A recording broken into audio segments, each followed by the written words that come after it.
how much more is the healing process when you're still kind of exposed to people who may be not interested at all in your healing journey? It's really hard to be around people that continue to disrespect or hurt us or make life difficult for us. And in an ideal world, we'd be able to say, see you later, I'm not dealing with you. But, this is a really important point. Sometimes we can't do that. Sometimes life says you're going to need to engage with this person. But the truth is, a lot of people in our world are not trauma-informed and are not interested in doing their healing work or showing up as a force of good.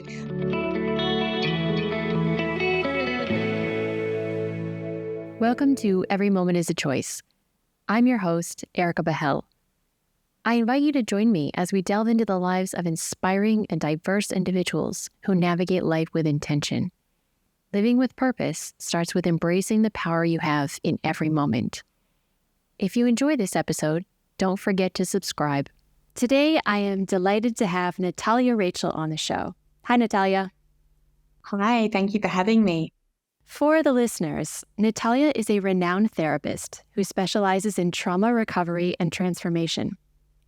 She's a sought-after speaker, a teacher, and author of a deeply personal book called Why Am I Like This?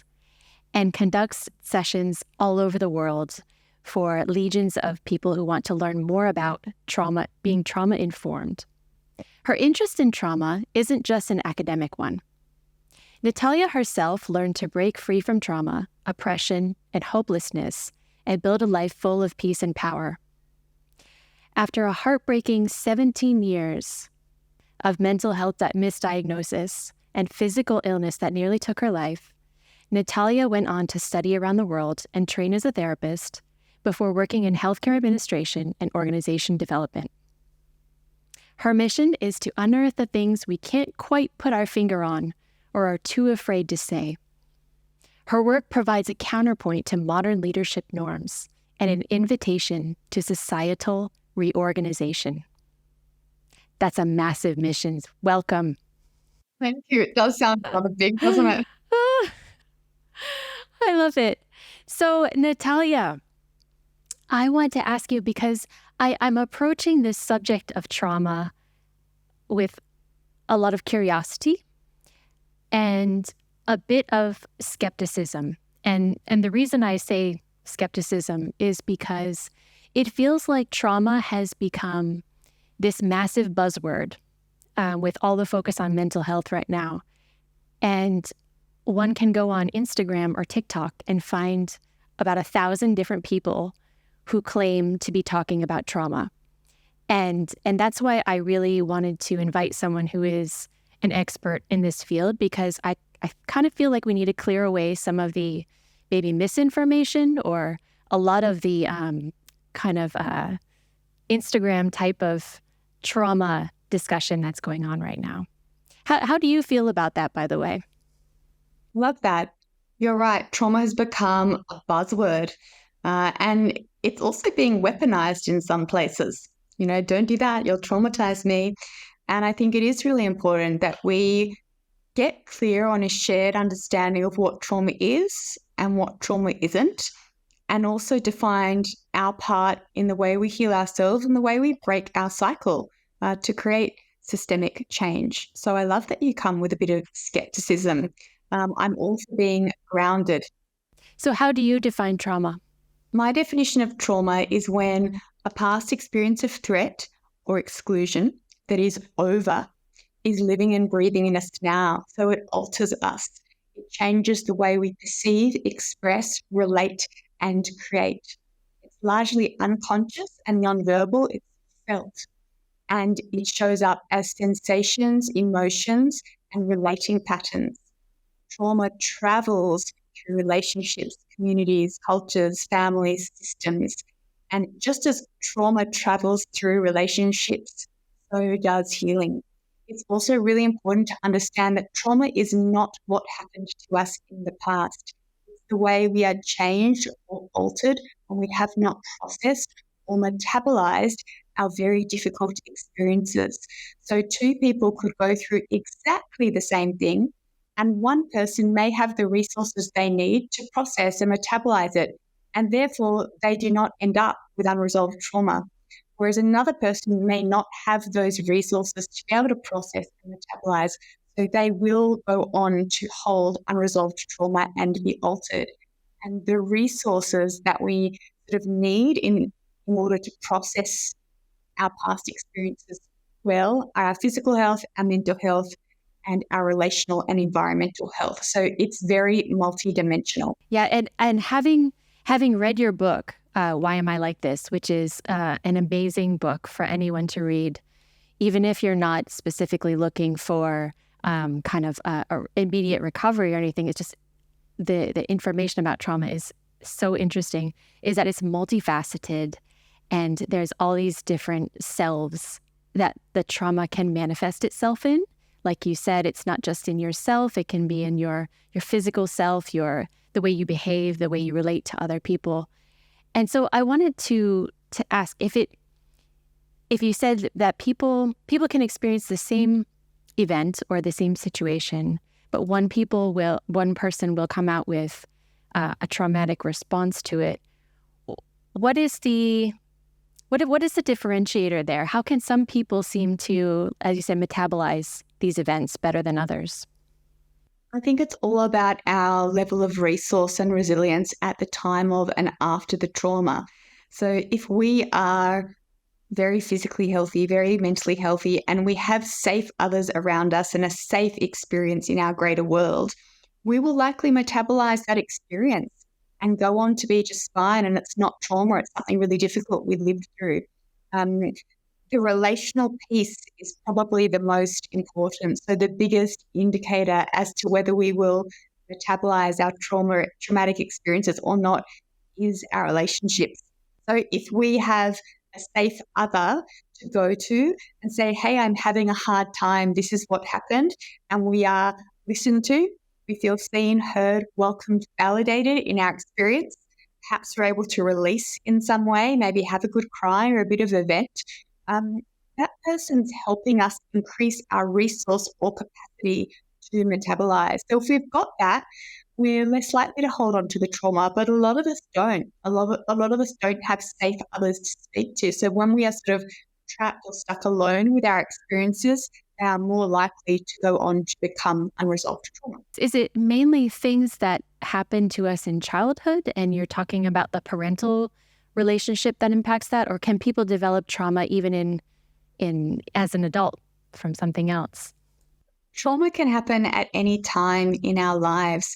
Developmental trauma or childhood trauma is one specific kind of relational trauma, and it's commonly understood that it can have the most profound impact in the way we develop as a human. So some people consider ages 0 to 7 developmental years, some consider it 0 to 18, and some consider it 0 to 25. So those are our formative years when we're forming. So I think the argument is that if the trauma happens during those years, it's more likely to create these potentially permanent, though I think everything's impermanent based on my experience, changes inside us and the person that we become, the adult we become. However, we can go through something traumatic at any point in our life. We might be in an abusive relationship. We might be in a really toxic work environment that traumatizes us. We might live through a global pandemic or a war. We might lose a loved one in a really tragic experience. We might lose our job and be homeless. All of these things will cause unresolved trauma if we don't have the resources we need to metabolize those experiences. And I think the more we understand about not only how trauma can happen at any time, but the things that we need to move through difficult experiences so that we are not traumatized, the more we will all begin to heal as we go, to heal in daily life and to make space and time for when we are having a really difficult time, to reach out for those resources, to be intentional about connecting to the things and the people we need so that we can just keep healing and not do what so many of us do, which is to hold it all inside, hunker down and build a survival self over the top of it. Yeah. And that leads me to the question, in this post-COVID world, does everybody have some trauma right now? Whether we identify as having trauma or not, we are relating with somebody who does. So while I wouldn't say we all have trauma, we are all affected by trauma. And we are all part of a modern trauma matrix where it's kind of all ping-ponging between us and leaking amongst us and creating this very disconnected, dysfunctional world. Yeah, it feels that way. It certainly feels that way. Like I mentioned, with all the conversations about trauma that are going on right now. So before we get into the healing part of it, and I love what you talk about in terms of human catalysts and people who we can turn to and who can support us. What does trauma? I have to admit, I am such a highly rational person. I usually think my way through things. I rarely feel my way through things. But how does trauma feel, look, manifest? Like, tell me about that. Trauma is very unique to the individual. It will affect us on many different layers. One of the layers it may affect is our nervous system. So if we are living in a state of trauma, it is most likely that our nervous system will have miscalibrated. So we won't be able to access at all or regularly a sense of deep safety. And I guess the feeling, the felt sense that all is well. So it's as if we're primed to be keeping ourselves safe, to survive and protect. And so that may show up as feeling a sense of anxiety or worry, or needing to go and hustle and keep doing the next thing, not being able to sit still. But it may also show up on the other end of the spectrum as feeling a little bit apathetic or hopeless or low energy and really not having the resource we need to live our day to day. It can show up as voices in our head. It's a really common thing that not many people speak about. So it can show up as a really shaming voice in our heads that tells us we're not good enough and that everything we do is bad or wrong and we should be different. It can show up as emotional volatility, reactivity, and getting triggered by people and the world around us. It can show up as suspicion. It can show up as being really shut down and finding it hard to connect. So it can show up in many, many different ways. And usually we will have a very complex amalgamation of many different survival responses that we tend to call our personality, or in some cases, our culture. Can someone's entire personality be a trauma response? I mean, I don't like to speak in entireties, but I think that many of us identify as a self or a personality that is based on complex survival and adaptation responses or reactions. So whenever someone says, I'm just like that, and they're usually talking about some sort of dysfunctional or disrespectful thing. I just get angry. I just raise my voice. I just don't like being with people. I'm just like that. Whenever we say I'm just like that, it's like a really big clue that there's a survival response at play. The truth is that we are evolutionary. As humans, we are transformative and we are evolving every single day if we so choose. And so the moment we clamp down and say, this is my finite reality, this is who I am. That resonates with me quite deeply because I think that in my own life, I think I have at some points used that excuse. I'm just like that. I just can't take people who are like that. Or some kind of I'm just like that variation. And when I was something personal sharing, when I was in therapy, my therapist also said, you are choosing to be like that at some level. You have a choice not to be like that if you don't want to. And I think that speaks to a bit of sovereignty, which is something that you're very keen on as well in terms of what it looks like when you regain some sense of self from the trauma. But I also wanted to ask, like, physically, I'm a cancer survivor. I think in the years leading up to my diagnosis, I don't know what kind of trauma response it was, but I was definitely not happy and probably not dealing with that in the best way. And you can never say for sure what caused something, but I have a feeling that something contributed to that physical manifestation. And is that I mean, tell me more about the physical or a somatic kind of manifestation of trauma as well. Suppressed emotions can cause illness. And that was certainly my story. You know, my Right. trauma showed up in my body. It started in my gut, then it went to my legs. And I had nerve damage and was told I wouldn't walk again. While I didn't have cancer, I was being treated with certain cancer protocols because the doctors just had no idea. So while I would never dare to say that trauma causes cancer, I would dare to say that trauma can make us very, very sick if it begins to seep into our body. We can come back to the nervous system. So when we are in a state of survival, our nervous system will go into survival mode, one of three main complex threat responses. The nervous system is the governing system of our body. And so if it is stuck in survival mode, there will be a knock-on effect to other systems, whether they are physical or mental or both. And most commonly it's both, but usually we'll tend to sort of feel it or sense it or latch onto it in one space. So it might be I'm feeling this intense anxiety or these voices in my head, or it might be I've got this pain or this physical manifestation. And I think that we tend to have systems in our body that are more prone to taking on the survival adaptation first. So for me, it's my nervous system and my connective tissue. For other people, it might be their gut. Some people get terrible chest infections and sinus infections or migraines. So we all have one or two systems that are more prone to taking it on.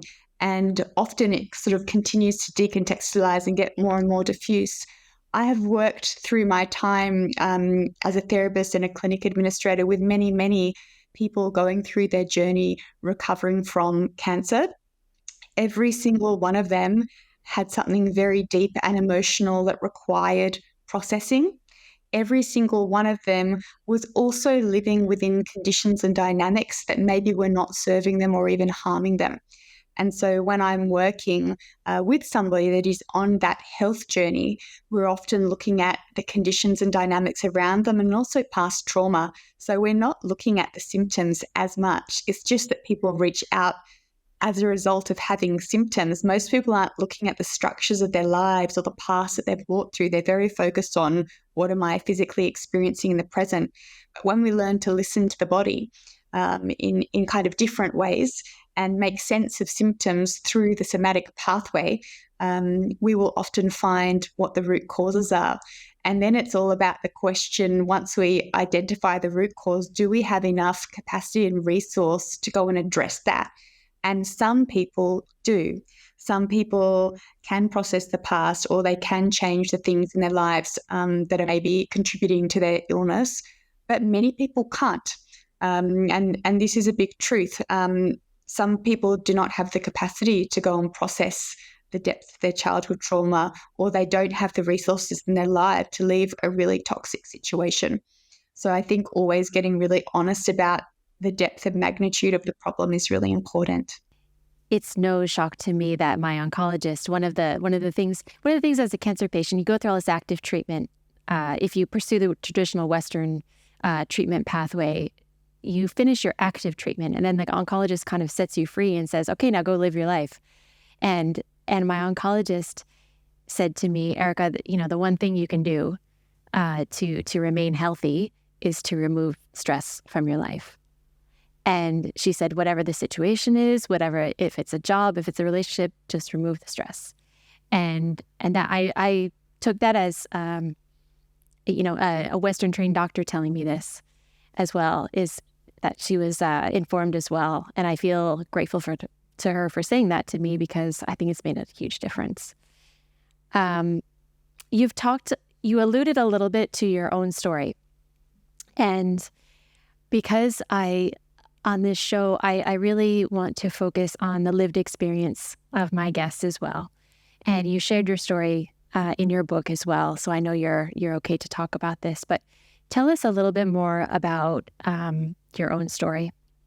I suppose, I grew up living through a lot of childhood trauma, but back then it was just my normal. I didn't know any different. And most people don't know any different when you're young. That's just life. We're just like that. It's just like this, right? Yeah. And at 17, my trauma started to speak through my mental health. So I started getting really listless, pretty angry, and also depressed and apathetic. I would know this now as a co-activation. I was all over the place. And my mum took me to the GP, and the GP said, "Oh, try this antidepressant medication."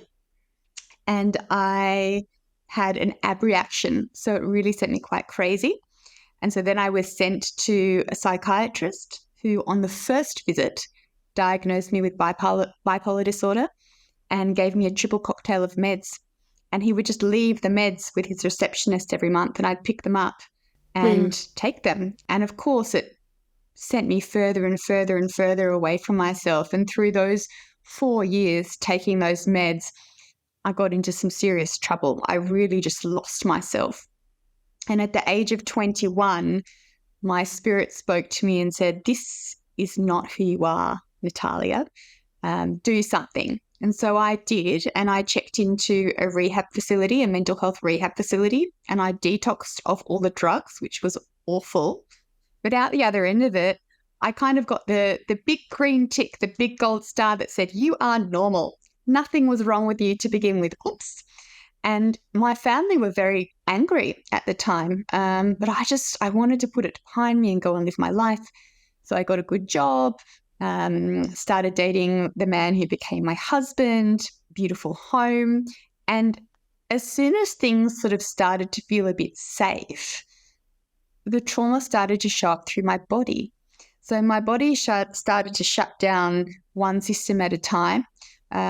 Initially, the scariest was my legs, because to be 24 and not able to walk and be told you'll never walk again is very, very, very scary. And yeah, over 10 years, the illness traversed every system in my body. And at the depth of the illness, I was on 42 medications a day and having 4 intravenous treatments a week. The doctors were pretty clear. They had no idea what was happening. They just told me it was degenerative and systemic, and that I would probably be dead before I was 40. And they told me, if the illness doesn't kill you, the medication will kill you. And so that was my lot. And for a time, I believed the doctors, who were the authority, right? I was just this poor, sick, terrified girl. And I spent a lot of time alone in the hospital. And I also spent a lot of time smiling and being the best sick person ever, and reaching my hand up for lots of gold stars all over the place. Through that time, I was fortunate enough to become a mother. I was too sick to carry my children. A very dear friend of mine actually carried both of my children, which is the biggest blessing in the world. But when my son, my second child, was a baby, it all just got too much for me physically. And I'd sort of had a couple of broken ribs, and I went into a full shutdown, and I was taken screaming to hospital, not able to use either of my legs, in really severe pain. And I was drugged up. I was given nerve block injections in 10 different places of my body, which actually stops any sort of sensation running through the nerve system. So it's meant to block pain, but it causes huge bruises and huge swelling.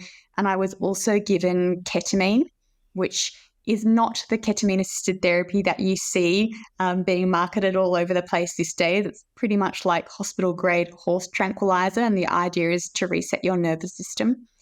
And that was the most scary, awful experience of my life. But during that time, I had this near-death experience. And when I sort of came to, again, my spirit spoke to me and said, "Get out of this, Natalia." And so I called the nurse. I said, "Get me a wheelchair. I need to go outside now." I'd been in hospital in bed for 2 months. And I said, "Get me a therapist. I need to talk." And I also said, "Please book me a healing session." And I got my mum to come and pick me up, get in a wheelchair and go and have some healing work done. And I met this amazing shaman who was a big part of my early healing journey. And I guess, I got marginally physically better, but it wasn't until I processed my trauma and all of the memories of pretty severe abuse and neglect that all of a sudden all of my symptoms went away. And it was a pretty quick progress. And there was this moment where I was just like, I'm done with the medicine. And I'm done with being told I'm going to die. That's not my story. And I think that moment of incredible agency and self-emancipation and sovereignty was really, really important for me. And after I healed, there was automatically this line of people out the door that had complex syndromal conditions like me that had no name saying, "Can you help me? I've got something similar." And I said, "Well, I think so, but I better go train." And so that's when I started training in different modalities and working, and then went on to open health clinics in Singapore. And now my focus is really on bringing understanding of trauma to a social and systemic place, to bring these really complex, not only clinical, but existential and philosophical topics to places where people wouldn't be looking for them, and to places where we can really meet them and receive them and take them on board. Thanks for sharing all of your story. I mean, I know you've shared it before, but it is, to a person first listening to it, it is very intense, and may resonate with some listeners who are experiencing something like that as well. So thank you for sharing it, because I think it makes a world of difference to have someone who has actually lived through something like this, who's here to talk about it as well. What I wrote down and what stuck with me with what you just said was when you decided that's not my story. What did that feel like? You said it had an effect on the physical symptoms when you started to make that choice almost. What was that? What did that feel like when you were able to make a choice and say, this is not my story. I deserve something else? It was a moment of awakening and a shattering. And I think a reconnection to not only my agency, but my anger, which I think is a really important part of learning to choose differently, is to connect to our divine rage. Though at the time I wouldn't have been able to call it that. I had, when I was in the hospital, I mentioned I had this near-death experience, and I saw my children's lives like a montage without me in them. And I was like, hell no, that is not happening. And I think just that really intense mama energy, protector energy sort of just came out. I was like, yeah, this is not going to happen. We're going to ride a different timeline. And we have. Hello, this is Erica. As a listener to this podcast, you'll know I love deep conversations. So I wanted to share something special with you, something that's been a game changer for me. It's called scenario cards. Now, these aren't just any cards. Each card is a what-if question to help you explore your values, your life, and your choices. I have been through burnout and a massive personal transformation over the last couple of years, and I've used these cards as journal prompts. They've helped me dive so much deeper into understanding myself and finding my compass. I've also used them to spark some of the most thought-provoking discussions I've had with our guests. So I'm thrilled to share that Scenario Cards has partnered with us to offer you an exclusive discount. By using our custom link, you not only get the amazing cards, but you also support our podcast with your purchase. It's a win-win. So why not give it a try? Go to scenariocards.org/Erica. That's ERIKA. And use the code ERICA10 at checkout to get an extra discount on any of their products. You'll also find all of this information in the episode notes. So go ahead, dig a little deeper, because your purpose is waiting to be discovered. You mentioned something in your book called human catalysts. And how does one find people like that? If you feel you are suffering, or if you are making a decision, this is not my story, how do you start to find these people? Human catalysts are people who show up and they show you something different, or they give you a key to open a door that you can walk through, often without them. And they may show up for a moment or a short while. They may stay with you for a long while. Sometimes they will just find you, but you have to be sort of ready to listen and to tune in. And sometimes we can consciously seek them out. But ideally, when we meet a human catalyst, they will make us feel safe and resourced, and they will open our mind in some way. They will help us become more available to look at many of the things that we haven't been able to.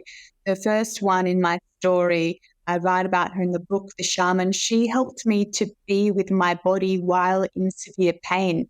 I was used to dissociating, so I would float up to the ceiling and hang out on the ceiling, or zone out and numb myself to TV or something like that, or get really busy. I used to bake for hours and hours so as not to be with myself. But when she held me, she was a bodywork practitioner, I learned to come to the pain and to weep in the arms of somebody.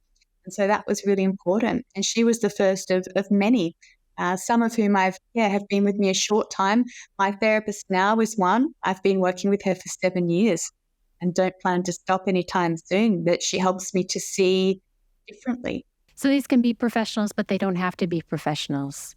No, sometimes we meet a friend or a colleague, and to sit with that person opens something in us or settles something in us. And so they could be anywhere. And the more we keep an eye out for them and the more we orient towards them, the more we're able to lean into the relational gifts that are available for us and that are actually essential to our healing. We cannot heal alone. So much of our trauma stems from harmful or neglectful dynamics. So much of our healing is ignited through safe, supported, nurturing dynamics. I love it. This is so fascinating. So when you're moving from, this is not my story, you are seeking out some people, supportive people around you who may start to help you. Something I wanted to ask you about is forgiveness a necessary step? Because if someone else did something to you, do you have to kind of let go of that before you're able to move on in your own sovereignty? I don't believe we do. One of the worst things we can do is to try and force forgiveness. Organic forgiveness is a very beautiful, freeing thing. But to suggest to a survivor who has been perpetrated upon that their healing is dependent on it really takes away their sense of agency or sovereignty. So it is possible to process the past without forgiving. And I always encourage people to let go of the need to forgive, because anything that we're forcing or pushing usually is going to take us to another contraction or some form of bypass or inauthenticity. What I do commonly see is that the healing journey goes through layers and spirals. It is very common for people to reach a point in their own sense of peace and their own sense of sovereignty where their empathy and compassion expands so much that they're able to view the past perpetrator, or villain in the story through different eyes. And often when that happens, when we've reached that point, forgiveness is a byproduct. It's not something we have to try to do. So it's like something that may naturally happen as a course, but it's not a necessary step. 100%. I do think self-forgiveness is a different thing, though. So often when we have been living with trauma for a long time, we have played a part either in perpetuating our own trauma or being part of somebody else's trauma story. So perhaps we've become a perpetrator or a villain in someone else's story. So when we're living in survival, it can take us to behave in ways that are not congruent with our spirit and who we truly are. And so being able to forgive ourselves for how we may have shown up when in survival mode is very, very important. In my book, I write quite a lot about shame, and I also there's a chapter called The Cage of Self-Loathing and Rage, or something like that. And I think it's really important that we are able to process how angry we feel. If we are going to recognize that in ourselves and self-forgive, it's kind of like if you are still around a person who you feel like is causing you trauma? Because for childhood trauma, you may not have to, obviously you're probably not living with your parents anymore. You can kind of distance yourself from the source of something that generated this response within you. But what if it is someone like an ex-spouse that you're co-parenting with, who you have to keep interacting with? How much more is the healing process when you're still kind of exposed to people who may be not interested at all in your healing journey? It's really hard to be around people that continue to disrespect or hurt us or make life difficult for us. And in an ideal world, we'd be able to say, see you later, I'm not dealing with you. But, this is a really important point. Sometimes we can't do that. Sometimes life says you're going to need to engage with this person. And so having really good boundaries is one thing, and also having a sense of psychological sovereignty, so not taking on whatever they may be projecting on you, is really important. And having some kind of safe space or ritualistic way of processing when perhaps you're disrespected or aggressed upon is really very important. But the truth is, a lot of people in our world are not trauma-informed and are not interested in doing their healing work or showing up as a force of good. And probably we're going to be dealing with them in one place or another. And so learning to self-care and not take it personally, and to distance as much as possible, and to move into that way of healing as a way of life and daily life is really very important. And all we can do in the end, we can never force anybody to heal, but we can show up embodied as an example of the humans that we wish to be around. Absolutely.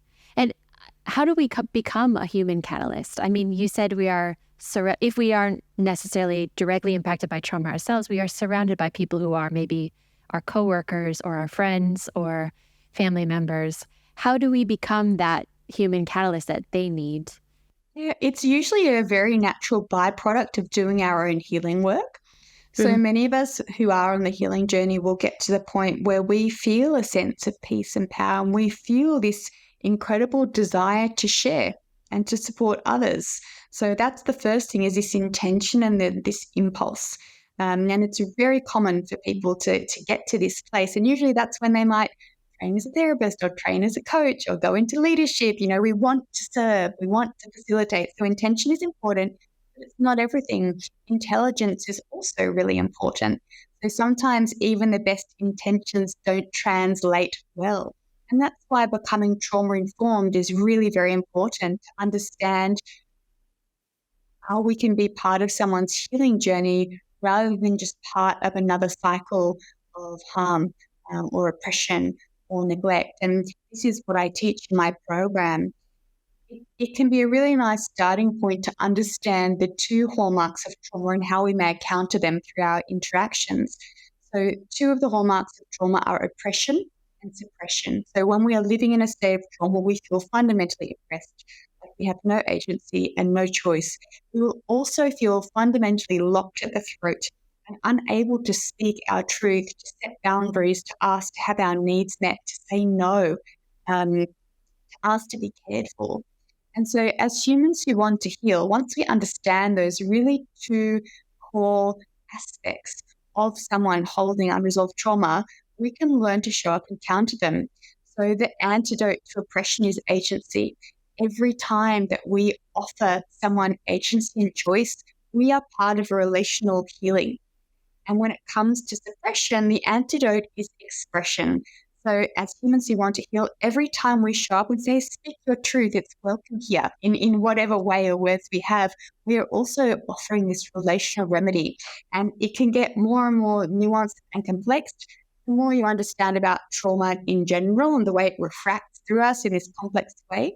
And the more you understand about a particular person's trauma narrative, what perhaps has happened to them in the past and how a relationship may have harmed them or not been enough for them. And the more resource we have, the more intention we have, the more intelligence we have, we can show up in really beautiful and nuanced ways. When you mentioned that you have courses, I mean, I know you teach all over the world. You've taught in the U.S., in Dubai, I think, in Singapore, in Europe. So you're quite global, and there's obviously a wide audience who wants to learn about this. do you also teach a course on trauma-informed leadership? And do you focus any of your resources specifically on leaders? My human intelligence leadership program is specifically for leaders or facilitators. And the premise of this is to understand how trauma shows up inside ourselves and inside others, and to harness relationship as the way for healing. So to harness the relationship as that remedy. And so over the course of 4 modules, we learn 12 relational intelligence lessons that will empower us to lead with more peace, more power. And so this is the program that I've been sort of teaching all over, and also now just sort of launched an online version of it too. And even though it is a leadership program, it does take us deep into our own healing to look at the way we may have been traumatized, or the way we may have been part of somebody else's trauma story. So there's quite a bit of shadow work involved. And I find that those who come to learn with me, they're really, really, really ready for it.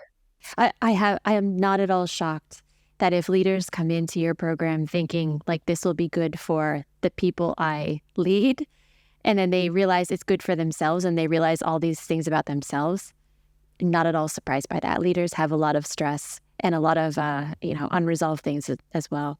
When I went to your book launch, I think it was last year or something, and you had this banner next to you, and it had this phrase on it that I loved, because I just said, holy shit, I love that, and it said, heal your trauma, change the world. And I love, even at the beginning of this podcast, we talked about your mission is societal. You are not focusing on a few clients here and there. You want to change the world. And why does healing your trauma end up changing the world? Just as trauma travels through relationships, so does healing. We so get caught up in wanting to change the other or change the system. We're looking outside ourselves. But when we do our healing work, we become an embodied part of the solution. We walk through the world with more peace, more power, more intention, more intelligence, and we become those human catalysts. We become part of someone's healing story. We learn to share our power. We learn to invite the truth into the room. We learn to set fierce boundaries. We learn to say no, not only to our own harm and oppression, but to seeing others harmed and oppressed. So absolutely, when we do our own healing work, we affect the world around us. Heal your trauma, change the world. I can say I'm quite inspired by that. And I guess going forward, you're saying that, if we're able to heal ourselves, then we become more informed, we can help other people heal, and that's a kind of a ripple effect. Can we help prevent trauma in the first place? I guess by becoming informed, you're less likely to cause other people's trauma. But I'm thinking of all the childhood trauma that occurs. Is there more resources for parents maybe on how to support their children? Do you do any work with parents around trauma? When I started my career as a therapist, I was working primarily with mothers and babies in pre and postnatal. And it would be really interesting when women would come to our clinic that were trying to get pregnant and having a really hard time. That's how it would start. And maybe they'd be doing IVF and getting acupuncture and feeling all kinds of emotions. And usually they would come to see me as part of a more holistic team.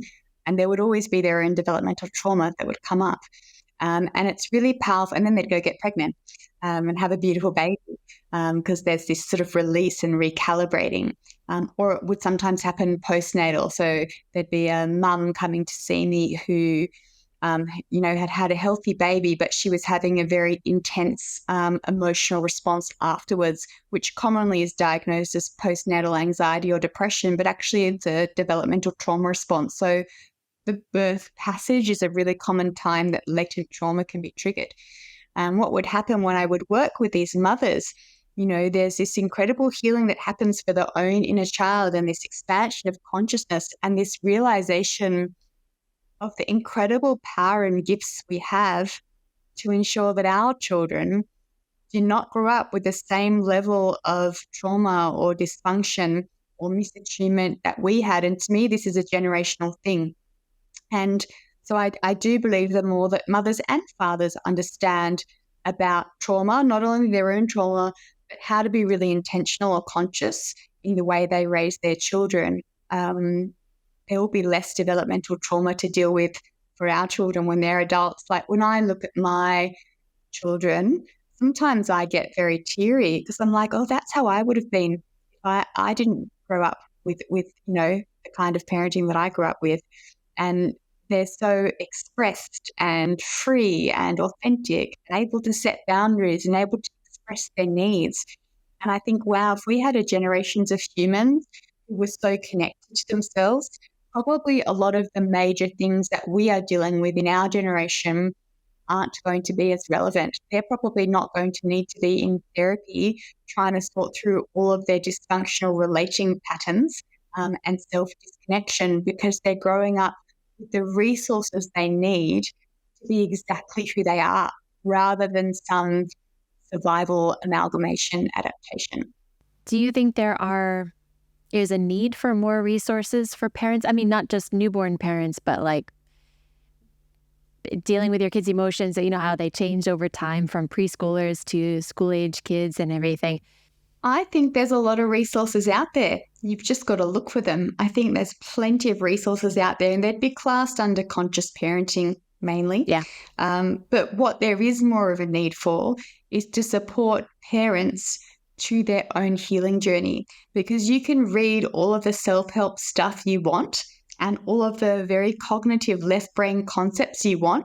But if you yourself are getting triggered and yelling at your kid or withholding love from your kid, you are continuing the cycle of trauma. And if you are holding your own trauma, it is more likely that you will be triggered.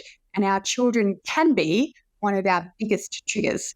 It's really normal because they often remind us of ourselves, or we'll be taken back, to the way our parents did things with us. So I think while there are plenty of resources around about conscious parenting, there perhaps are not enough about feeling your own trauma and the way that trauma can be triggered and leak out in early years as a parent. Sometimes I speak about it as, if we've gone through childhood trauma, it's like we're spending so much psychic energy protecting our inner child or inner children, because I think there are many inner children inside us. And when we have a child, unconsciously and existentially, as it should, all of our energy is now focused on this little helpless baby. But it often leaves our inner child or inner children unprotected and freaking out because they're like, hey, you stopped looking after me, you stopped protecting me. And so it's really common that in early years of parenting, both for men and women, a lot of that latent trauma comes up and causes a lot of mayhem. And then we tend to pathologize it and shame ourselves for it. So yes, there should be more resource out there for that. And it certainly doesn't help if we just say, oh, when I was young, we just muscled our way through it. You know, when I was young. That's the same. I'm just like that. It's the same thing. Yes, it's horrible, right? Because I find myself saying that to my kids, like, you think you have it bad? You know, that type of excuse making for finger wag. It's the shame, right? Yeah. And shame is one of the most difficult things to metabolize, especially from our parents, because we so want to be validated. Yeah, that's so true. We have gone through a lot of your own story and the different kind of healing catalyzers. I think your own self, as well as the human catalysts around you. What do you think about like the state of the world? Do you think we're getting better at this? I mean, we had an event like COVID, which has brought, I think, mental health and this discussion around trauma into the mainstream, like I talked about at the beginning. So we're definitely talking about it more. But do you think we are getting better at this?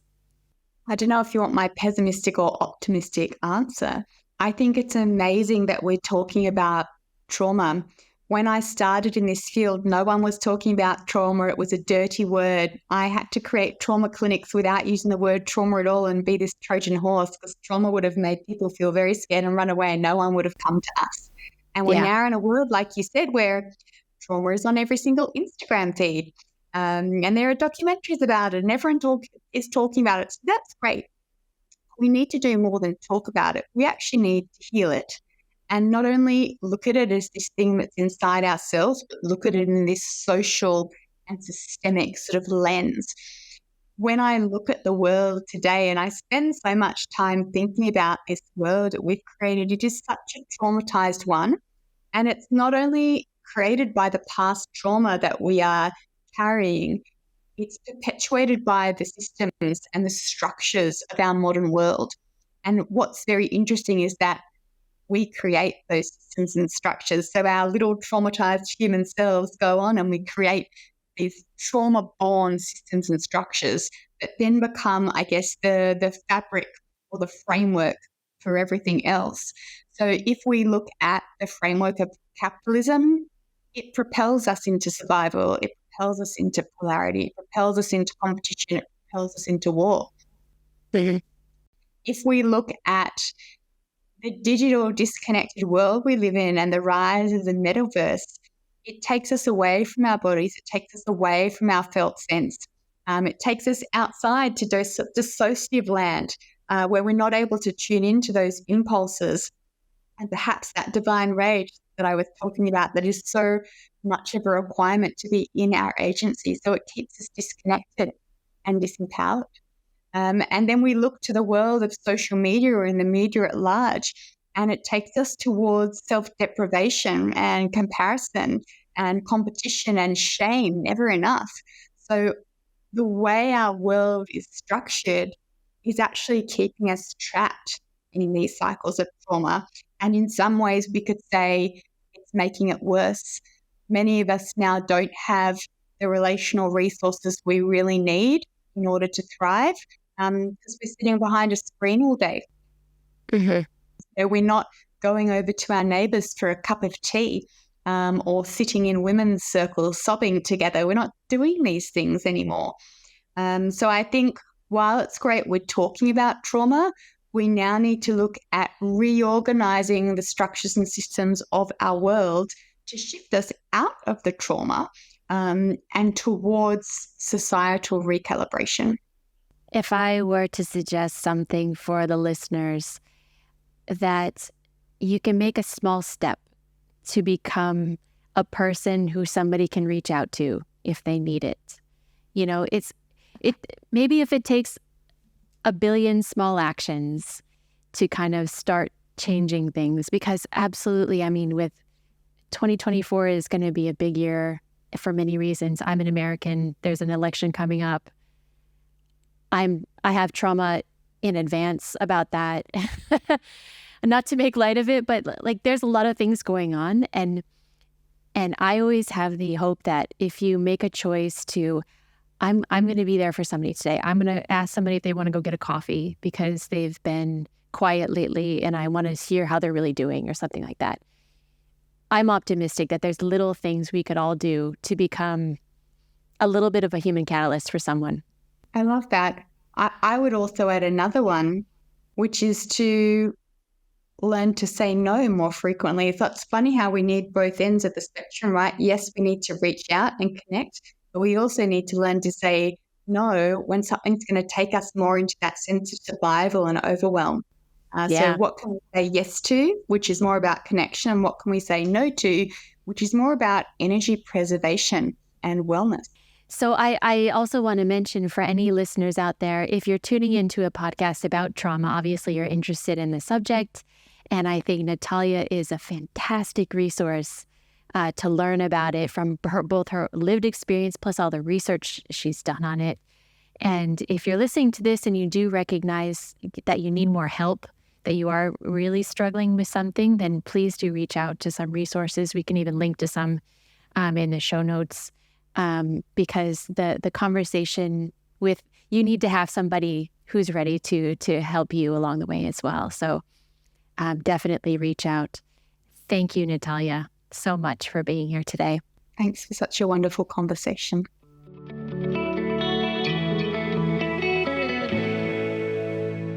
If you enjoy this episode, don't forget to subscribe.